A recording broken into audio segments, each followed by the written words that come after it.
Mitumbi miviri yevakanga vanyura muna Ruti Dam kwa Chief Mazuru Mugutu yakabudiswa nechikwata cheZimbabwe Republic Police Sub Aqua vachitungamirirwa na Coach Rambo nevamwe vavanofamba navo. Mitumbi iyi yakawanikwa pakati pedhamu chaipo.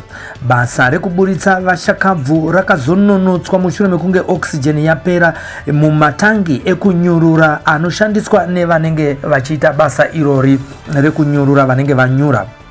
Coach Rambo nechikwata chake vakadzokera kuHarare kunotsvaga mamwe matangi eoxygen sezvo akanga asisawanikwe muguta reMasvingo uyezve zvichitaurwa kuti akutombotengeswa oxygen iyoyo muguta rakadaro. Chinoshamisa ndechekuti Coach Rambo nevamwe vake vanoita basa iri vachizvipira pasina mubhadharo. Mari yekutenga oxygen, mafuta emotikari, chikafu pamwe nezvimwe zvese zvanoshandiswa pavanenge vachidaidzwa kunobatsira vanozvibhadhara mari iyoyo kubva muhomwe dzavo nekuti basa iri vanongozvipira pachena kuti variite. Basa iri rine njodzi huru. Coach Rambo vakambopotsa varasikirwa neupenyu vachinyurura musuweji vaya vakanga vanyura musuweji yekubudiriro. Uyezve kuRuti Dam vakasangana nemvura yaive nemakarwe pamwechete nemhuka dzemumvura dzinosanganisira zvipuka zvihombe zvakafanana nemvuu. Izvo zvakaita kuti basa racho rive rakaoma zvikuru. Uyezve dhamu reRuti Dam rakadzika zvokudzika zviya zvokuti Coach Rambo vanonzi vakambodzika 60 meters vachitsvaga vashakabvu kuti vavanyurure vazowaniswa decent burial. Zvese izvi zvaiitwa vanhu vasisina tariro nokuti vaifungidzira kuti vanogona kuwana mitumbi yevarume vaviri ava yadyiwa sezvo mazuva akanga awanda. Pakasvika chikwata ichi paRuti Dam, vagari vemunharaunda, vakuru nevana vechikoro vakagamuchira nemufaro mukuru vachiridza mhere nemupururu vaine tariro yekuti hama dzavo dzichazoburitswa mumvura. Ngationei vachisvika.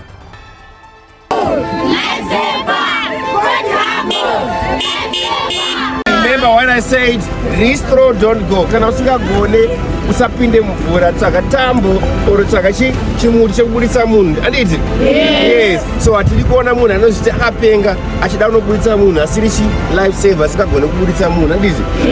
Chii chinoitika kana unoda kunyura munhu ada kunyura? No person might say, so what do we say? Say no to drown. What do we say? Say no to drown. Say no to drown.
Tinoda kungotenda Sub Aqua naCoach Rambo kuti mabhodhisi edu takwanisa kunge taanawo. Tinoda kutenda commitment yavo yavakaita kutibatsira kutsvaga mabhodhisi edu. nhasi vanga vamuday 3 vachingodzoka kushanda nezvedu mhuri yokwarufu. Saka tinoda kuvatenda tichingoti vasaitira isusu tega asi vaitirawo neavo vose vanenge vasangana nedambudziko. Inoitwa kuda kwaShemubaya ndiri hanzvadzi iyo yamai musikana nomukomana wavo. Saka chinhu chandoda hangu kutenda ndechekuti kubva musi watasangana nedambudziko irori polisi yakafonerwa sabhakwa ikauya ikaita 2 days tinavo vakaisa effort yavo yose, asi kuti nyaya ipo ndeyekuti taatine dambudziko kusanatsa kuziva position chaiyo yakaitikira zvinhu zvakaitika usiku. Saka mushure mazvo takazotsvakawo coach Rambo vakauyawo vakabetserana. Saka izvozvi kuwana kwataita mabodies edu timu yese masides ose community nesabhakwa nacoach Rambo tichongoshanda tese zvakanaka. Saka izvozvo nanchizvikurudzira nzvimbo dzose zvakakwanisa kunge zvichiitika izvo kuti vanhu tishande takabatana tinogona kubudirira. Mai Mashongwa neTwin Chizati, ndinotenda Mwari nechitiko chakaitika pano nekuti sisi vangu nehanzvadzi yangu nevana vasisi vangu vanga vapararira mvura. Asi ndinotenda zvizhinji sabu akwa yakauya ikatibatsira kuti titsvage sisi vangu nevana vasisi vangu nehanzvadzi yangu. Zvizhinji ndinotenda coach Rambo vakauya vakabatsirana nesu kusvika nhasi tazowana mabhodhisi ese taawana. Saka ndinotenda zvizhinji kuti Mwari akuitirei zvakanaka, musaitira isusu toga. Kwese kwaita dambudziko rakafanira ratiwira, ndinokumbirawo nemweya waMwari mumhanye munobatsira semabatsiro amatiita. Vagari vemunharaunda iyi vakaratidza kutenda kukuru vachirumbidza basa rakaitwa nechikwata cheSabHu vachiti kuzvipira kwavo kwakapa mhuri dzakanga dzarasikirwa netariro mukana wekupedzisira kuwana vadiwa vavo kuti vagovaviga murunyararo. Mushure mekupedza basa iri rekuburitsa mitumbi yevarume vaviri ava, chikwata cheSabHu chakaitawo chirongwa chekudzidzisa vagari nzira dzakachengetedzeka dzekugara nekushandiswa kwemvura. Mushure mekunge vaita hand over mitumbi iyi kumapurisa kuti vachiita basa ravanofanira kunge vachiita rakafanana nekuti paitwe post mortem. Vakakurudzira veruzhinji pamusoro pematanho ekudzivirira kunyura mumadziva, mumadhamu nemunzvimbo dzine mazambuko anowanzeisa upenyu hwevanhu panjodzi. Ndine urombo kuti tinosanganiswa nechitiko chakadai. Asi panoitika zviitiko izvozvo tinozosiyawo takupaiwo yambiro yatinokupai yekuti musare nayo. Saka nderimwe rebasa redu kuti tikudzidzisei kuti tingadzivirira sei njodzi dzakadai.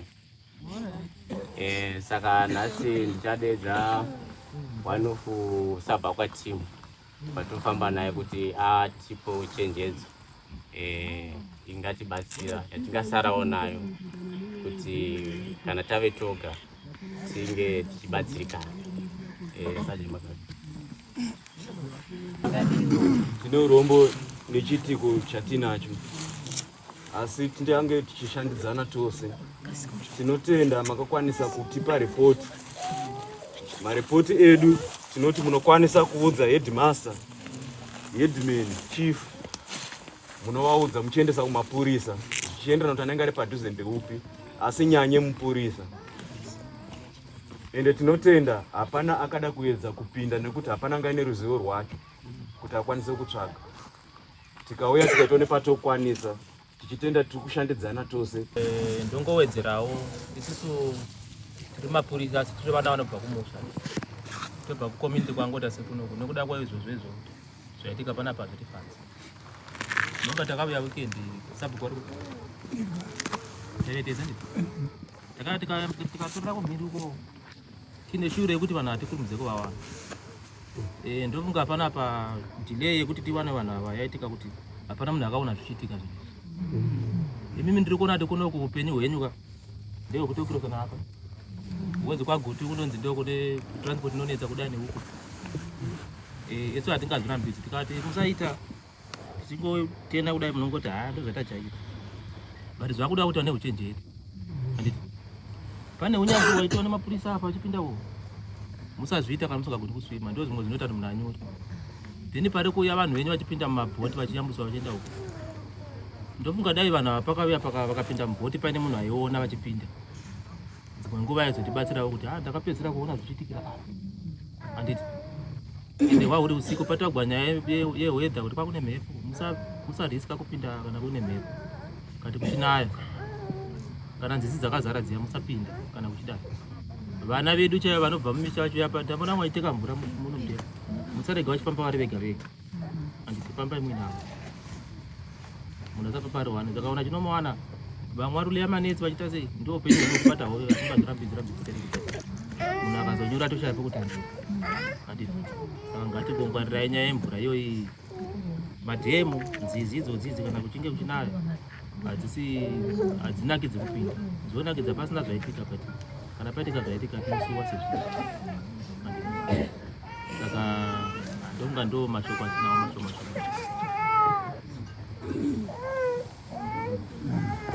tapiwa ndinovimba kuti vanoteerera vachakwanisa kubatsirika.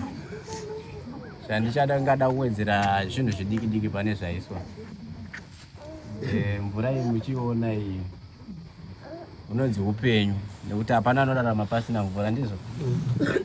Asi it also takes life. Ndiyo inogona kutipedza futi iyo mvura iyoyi. Saka chenjedzo yamapuwa panapa ngatichengetedzei. Zvisave zvepanapa chete. Pane vamwe vanogona kufamba vachitoenda, pane dzimwe nzizi diki dzekuti unogona kutofamba wosvika pane bridge, but bridge rakavharwa nemvura. Vamwe vanoshingirira kuda kuyambuka pakadaro but vasingaoni kuti bridge racho riri kuperera papi. Izvozvo zviri kutora vanhu vakati wandei zvakare. Then vana vedu supervision kutoona paanotambira chaipo kuti mwana uyu anoda kuchengetedzwa nekuona kuti paari kutambira pari safe zvakadii. Tine mamwe incidents ekuti unogona kutodzi mumba chaimo matonyura mwana vanhu vakachengetera mvura mudhishi. Nekuda kuti mwana anoda kuexperimenta, anoona face yake mumvura moyi, anobva ada kuibata obva atowira imomo. Pamba chaipo vanogona kuitika drowning. What happen kana azouya kuno ari ega? Anogona kutoda kutomboti regai ndibva kuja asi kuziva kuti depth iyi apa yakamira sei osvika ikoko. Asvika ikoko aona kuti kune depth kuti achidzoke anenge aneta. Then tine ma swimmers. Vamwe vano underrate ma capabilities ave kuswima. Munopaona kana judging distance yemumvura kazhinji inotinetsa. Umwe anoona pakadai obati umwe anogona kuti 100 meters, umwe kuti 200, umwe kuti 400. Judging distance inonetsa. Saka mumwe munhu anogona kunge achifunga kuti pa 200 ndroyambuka. But ozoti pakationa kuti atorova 200 but kuchine dzimwe 300 kumberi. Anobva apera simba, anoneta. Akaneta anopanika, akapanika ave kutodrown. Sly Media TV kuburikidza na Mukoma Sly vakazoitawo hurukuro na Uncle Steve, mumwe wenhengo dzechikwata cha Coach Rambo, uyu akatsanangura zvikonzero zvakaita kuti kutsvaga nekuburitsa mitumbi iyi kutore mazuva akati wandei kubva musi weSaturday kunosvika musi weChina. Pamwe nematambudziko avanosangana nawo panguva yebasa iri uye nezvikwanisiro zvavasina nefungidziro dzavainadzo kuti vangaite sei kuti pese pavanosvika vadaidzwa vachiita basa ravo pachena vange vave nezvikwanisiro zvakakwana. Regai tivanzwe vachiita hurukuro naMukoma Sly. Zita ndozovesa takumanei pamavideos amuri kuona dambudziko rakasangana nemhuri yokwaRufu kuRuti Dam kuPagutu. Inyaya inosowisa, nyaya yekuti kutaura kwatiri kuita iye zvinezvi mhuri yokwaRufu ichiri pakati pekuchema, vazere nemisodzi pamatama uyewo zvekare tiri kuti isusu mweya yeavo vese vakatsakatika muRuti Dam ngaizorore murugare. Pakatora nguva tichinzwa kuti kune vanhu vanyora kusvikira pazosvika musi wechitatu zvangoitika uri musi weSaturde. Musi wechitatu pakazoburutswa mudzimai akabuda musi wechitatu.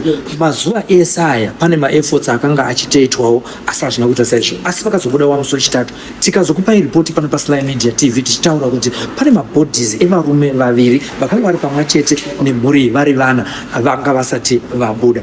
Varume vakanga vari ikoko vanosanganisira Coach Rambo netimu yake imwe yaanga ainayo. Vandinawo panapa ndimukoma Steven. Tinoda kuti tinzwe kuti sei zvakatora mazuva kuti mabhodhisi ese aya azoburiswa kusvika musi wavakaburitsa. Rega tivachengetedze. Tiri kuona basa ramanga muchiita kwaGutu pamavhidhios atiri kuona aya. Tinoda kukutangana kwakutendai kuti muri muZimbabwe iri kuisa maoko ayo kwamuri kuti basa ramuri kutora ibasa guru, nekuti munhu wese panoshayikwa munhu vanoda kupa yatinoti last respect. Zvichireva kuti vanhu vanotarisira kuti kana vanhu vachinzi anyura munhu vanotarisira kuti anyororwe, kana anyororwe ozochirigwa nenzira iri dignified zvisinei nematambudziko avanenge vakasangana navo. Saka tiri kuti kwamuri mukoma Steven, mhuri yeZimbabwe iri kukutendai pamwe chete naCoach Rambo nevamwe. Ngatitangeni kutaura kuti timu yakanga iriko kwapi nani vakanga vachiita basa rekunyorora mhuri iyo kwaRusi. Patakasvika kuRuti Dam kunovakwa Gutu, kunoira Gutu neBhoya, Ruti Dam ndonakana Gutu neBhoya. Patakasvika takanzwa kwakatungamira sabhaka unit yeChangadzi yakaita basa nemazuva matu avanoita asi havana chavakakwanisa kuwana pangona vakaita basa. Patakazosvikawo takatangirawo patakatangira takasvika takambotsvaga kuti makasvika musi wechingani, vanhu vakanyora musi weSaturde, imi makazosvika musi wechingani kuRuti Dam? Isu takasvika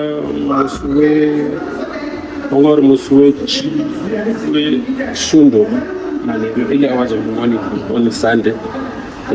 Takabuda kuno around 10 takanobuda kuRuti Dam takasvika kuma 3 am. Coach Rambo vakambondi ongorere nzvimbo vachizama kuti vangawane chavangawana pachinhu. Nguva iyoyo hatina chatakaona. Takamboti zurorei basa rakatanga mangwanani, vakatenderera vakandokunopinda pasi pemvura vakanosvika 60 meters vachizama kutsvaga 60 meters kuenda pasi. Ruti Dam yakadzika zvakanaka. Ruti Dam yakatodarika pakadaro. Vakwanisa kuzoendera mberi nekudzika. Takadzinge taakushaya mweya wokushandisa unova oxygen yescuba diving. Oxygen nevanhu vasingaziva yemuti oxygen ndoipi? Makaona vanhu vachidhaivha magaba anenge avatakura kuseri anenge ane mweya wokufema. Matenga anenge anenge ane mweya wokufemesa. So mweyawo unotengwa. Takazama kutsvaga pawakapera masvingo ese hatina chatikawana.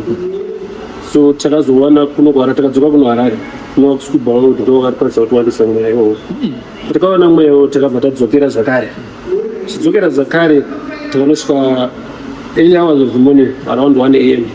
2 am Coach Rambo vakapinda vakamboita search yavo vakati zororei, vakazotanga zvakare 6 am ndopakawanika mukadzi wekutanga mudzimai vakawanika. Takazonge tabatana zvakare nechangadzi scuba diving team yakabva yati basa rakaendera mberi tichitsvaga. Takazoti mangwana zvakare ndopakawanika mutumbi wechitatu wemunhurume. Takaendera mberi nekutsvaga. Wechina wacho ndopakawanika about 2 hours after kutanga. Vakaoneka vari munzvimbo dzakasiyana zvakadii? Sevanhu vari kunzi vakanga vachikrosa vari mubhoti imwe chete vachibva vakazoita capsize. Vanga vari munzvimbo dzakasiyana sei kubva especially pakaonekwa mudzimai nevamwe varume vaviri? Nzvimbo dzacho kana kuda kuzana kunzwisisa zvainetsa. Pakutanga patakasvika vanhu vaiti norondedzera vachimongedzera kuti vanhu vanofanira kunge vakawira pakadai. Asi pakuwana mudzimai akawanika ari nechekumadokero kwedhamu kudhuze nekumahombekombe mwana wekutanga atanga kuwanika avanika ari saidi reBhoya. Then varume vakawanikwa vari nechepakati nepakati peBhoya neGutu asi kumabvaziro vari mukati medhamu. ndiri kushamisika munosangana nemachallenges chimwe zvacho taiti singazive saka munatiregerera isu tinonobvunzisawo sevatori venhau muri kureva here kuti gasi ramunoshandisa rakasiyana negasi ratinotenga pese pese rekubika? Gasi rakasiyana. Gasi mweya wekufema, mweya watinofema, asi mweya watinofema unenge wakakompreswa. Kune vana mazvikokota vanokwanisa kuti wanisa iwo scuba diving mavonde ndokunowanikwa isu semavolunteers hatikwanisi kunge tichiaccessa kunoaccesswa nesabhakwa zeta repi vane chikamu chavo chavanotora gasi ravo. Isusu semavolunteers hatisi part of that, saka tinoita kudotsvaga reve asi vanokwanisa kuwanisa ndove scuba kutenga ikoko. Saka muchienda kuscuba ikoko anokupai mari yekunotenga ikoko? Hapana anotipa. Isusu tofarira scuba diving kochirambo ndoupenyu hwavo, vanofarira mvura vofarira scuba diving. Saka scuba diving kwavari inenge sport, it's a hobby vachiita. So kana dambudziko razouya amutai ndozvikwanisa kuchiita tikandinoita sinzi yagara ingori hombe matambiro avo. Saka kuti kwese kuri kuenda kuchiwambo kune timu yavo zvinhu zvavari kuita ivoluntary harisi basa. Inini panani tofunga makore esa ndandiregera indaitofunga kuti vanenge vanoseenza kusabhakwa ndongari mafungiro avo. Uyu mutambo wavo vanofarira kutambira mvura, vanofarira kuti saka ivoluntary havana kunzi vanobhadhara kuita sei, vanogofarira zvavanoita ende vanozvigona, vanoita nemazvo, vanoita nemwoyo, havaiti vakatarisira kuti chii zvikubuya, vanoita nemwoyo kuti aiwa ndingandiiti nokuti ndozvikwanisa, zvikwanisa vanozvikwanisa. Mumasvingo ilocation hombe itauni hombe kureva kuti hakuna here kuti mawana nzvimbo dzakavhara? Hakuna. Takabvunza takatendera kwese kwatinofungidzira, takabvunza vese vatinofungidzira vese, hapana chinhu chakawandika. Takazodhiraivha usiku kudzoka kuHarare tichiuya kuzotsvaga because takaona kuti takarara tiripo basa harafamba. Saka takati tikaiti mari takadzoka takazadza takadzokera pagutu. Yamaibva nayo pagutu futi ndeyenyu? Ndeyedu. Muchovha ndo watakapiwa, muchovha unofamba zvavo kusvika kwese kwese. Muchovha wamutaura ndeupi?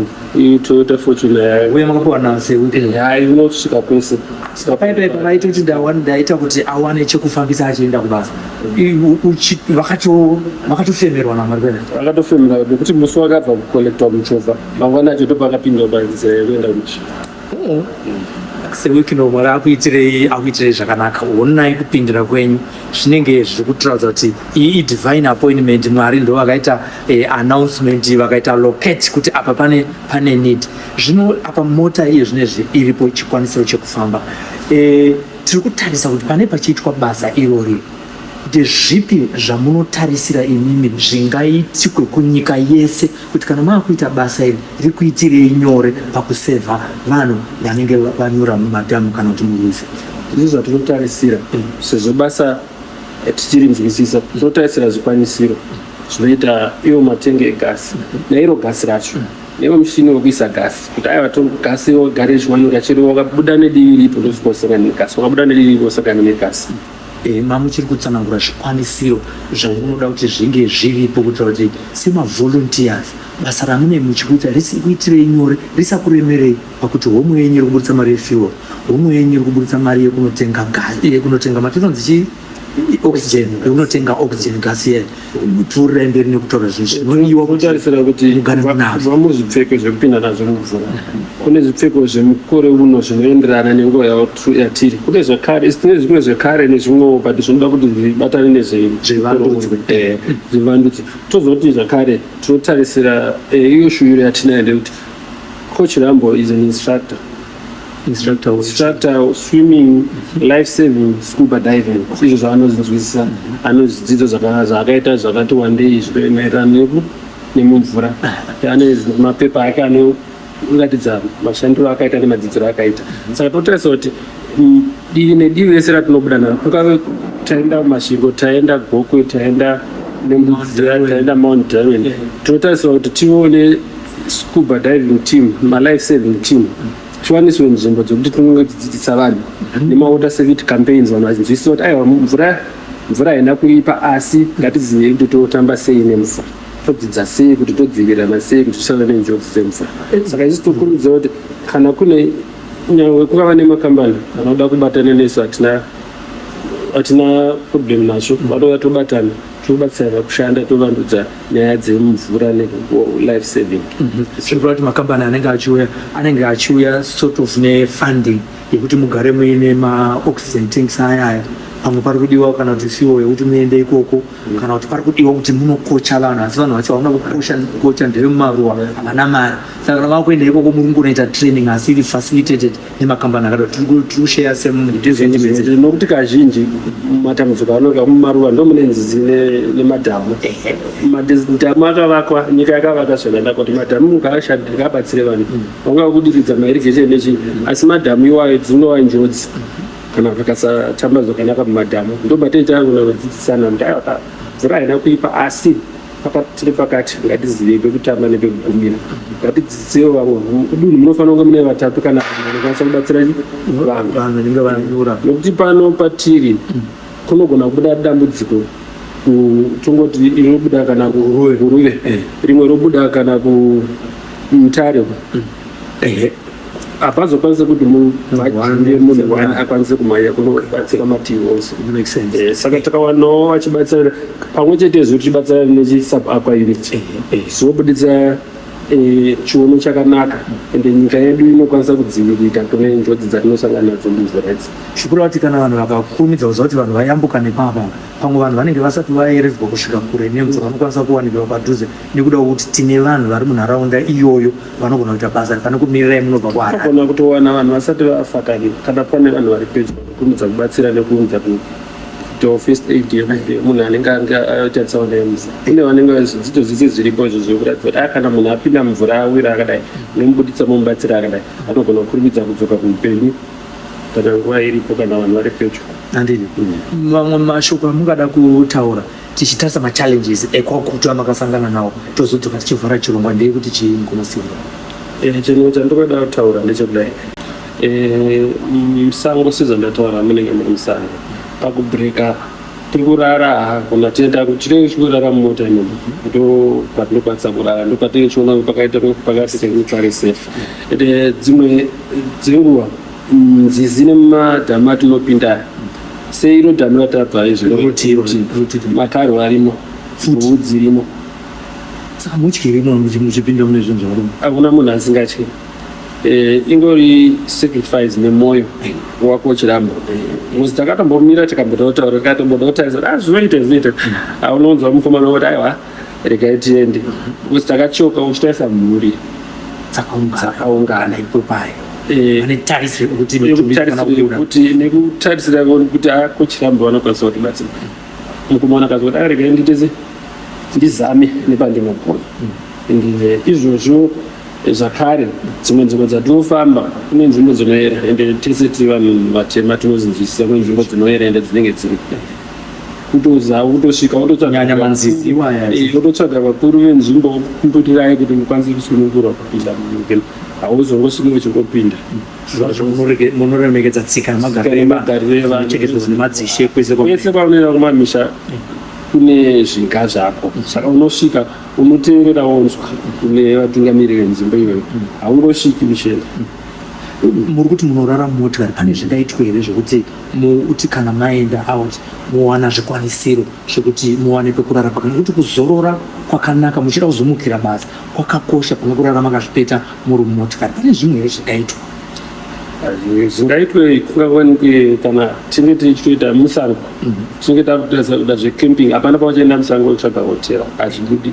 Nebasa ratinge tichita wakaona pekukemba wozorora uri pedyo nepauri kushandira, ndozvinoreruka izvozvo. Zvinotiretsera kuti hauchafambi paugara ipo uchiona uchinzwisisa kuti uchafamba sei, uchita sei. Izvo zvinorerukawo kana ukaona pekukembawo matenzi uchidaro. Kune mota here dziri suitable dzekunzi iyi inogona kuenda nevanhu camping kana kuti unoita basa rakadaro, zvisinei neyatiri kutaura nezvayo iripo? Chokwadi kune dzakagadzirwa zvakare izvozvo dzinenge dziri maoverland tent anenge ane macamping tents anenge ari pamusoro, zvinotogadzirwa zvakatovandudzwa zvakadaro. Uchingopedza unopinda wokwira padenga wovata zvako omukira mangwanani wotoendera mberi nebasa. Hadzidzi ndidzo mota here dziri suitable dzinokwanisa kuti kana mozowana kambani yakuwanira nyasha yakutengerai matenga amunogara nawo, idzodzo ndo mota dzinogona kudhonza matenga yamuchienda nawo, nokuti mukutaura kuti makambopinda oxygen ikapera mukazodzoka zvinezvi zvisina kunaka here kuti mugare maenda mune akawanda chero mukazodzoka musina kuashandisa asi magara maenda nawo. Mitarisiro yatinayo kuti takaenda panzvimbo tinofanira kubva basa rapera. Saka kana kuti basa ripere zvikwanisiro zvazvinenge zviri panzvimbo pamwe chete pari kushanda zvinorevisa kwese pakushanda nenguva yakaita pfupi zvinobatsira kwakasiyana. Zvazvikuru kuti kana kune vari kutiona iri tichitora pano paSlay Media TV kune vane zvikwanisiro zvakadaro, harizi basa renyu, ibasa renyika kana taakuzvitaura, basa rekutaurwa nemutungamiri wehurumende kuti living no one and no place behind. Zviri kureva kuti nhamo kana ichinge yawira vanhu nhamo inofanira kukurumidza kupera, kureva kuti vanhu vanofanira kuchengetedza mitumbi yavo nenguva, pana kuti vapedze mazuva kubva Saturday kusvika Thursday vanhu vakagara padhamu. Dai pakanga paine zvikwanisiro mune mota dzakafanana naidzodzo dzekuzonoshandisa ikoko dzatakura matenga akawanda zvingadai zvakadaro. Tingati here kana kune ari kunzou anokwanisa kuona kuti pane zviripo zvacho tirikuda kuti aiwa vakomana vakuita basa rakanaka ngativawedzere.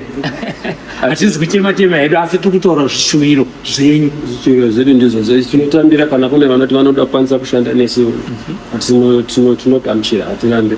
Sozomotaura kuti living no place and no one behind ndiyo tarisiro yedu. Chero makatidaidza kupi tinosvika, chero makati uyai kubhinga tinosvika, hatina chatinozesa tiri kuenda tikufarira kuita zvakuita. Hatina munhu ari kutituma, hatina munhu ari kutikusha, hatina munhu ari kutimburukidza. Tinotenda ndivo mukoma Stephen vanoshanda pamwe chete naCoach Rambo nevamwe vavo vari mutimu yavo.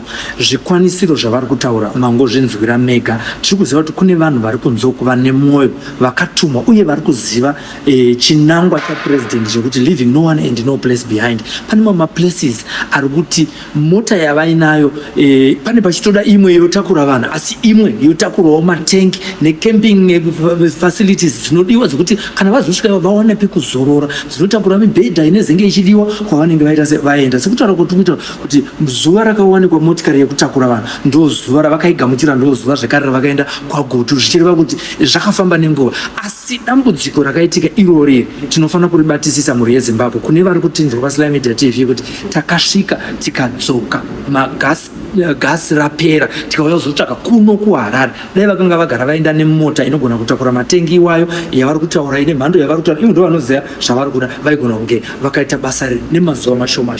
Mashoko ekupedzisira isusu tinotarisira kuti zvakare kune ava vanenge vachikwanisa tikawana anowaiwa malife jacket, nokuti nzvimbo dzatinoenda idzi ndo raramo yavo yemumvura, vachifamba nemvura vachiita sei, vachiraura vachiita sei, hakuna kwauchawadza kuti siyai zvavanoita. Saka takawana anokwanisa kuisa kana malife jacket kwese kwatinoenda uchipa dzidziso wovasiyira malife jacket, kana mava kunopinda pfekedzanai makadai muchienda, zvinorerutsa mabasa challenges kunyora munhu anowanikwa achiri. So kwakaona avo vanokwanisa kuti vave vachiisa malife jacket, isusu hatina nungo dzekufamba kuenda kunosiya paanokodzera kusiyiwa, nokuti vanhu ivava ndo upenyu hwavo. Haufa wakavarambidzwa kuti musapinde nemvura, ndo basa ravo, ndo upenyu hwavo, ndo zvikafu chavo, ndo maprosero avo. Saka ndizvo, saka ipapo patakawana malife jacket ekuti vakwanise kupfeka vachiyambuka, zvinorerutsa.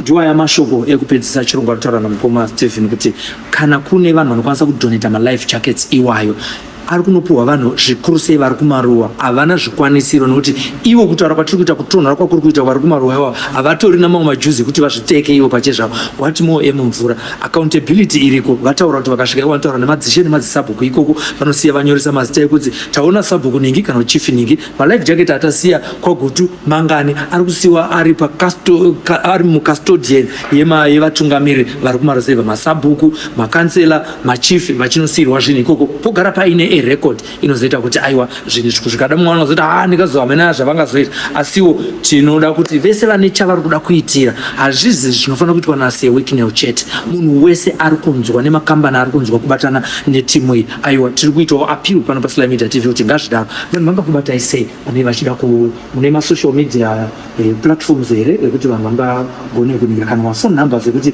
varida kudonata vagone kuita reach out kwamuri netimu yenyama. Parizvo zvakatoreva kuti vanobata pakanzi kochera modernized zvese ipapo vanokwanisa kutaura. Tinotenda mhuri yeZimbabwe tosangana mune zvimwe zvirongwa tisanozovesa tapfuma nesimbi yebasa. Mwari akuitire zvakanaka.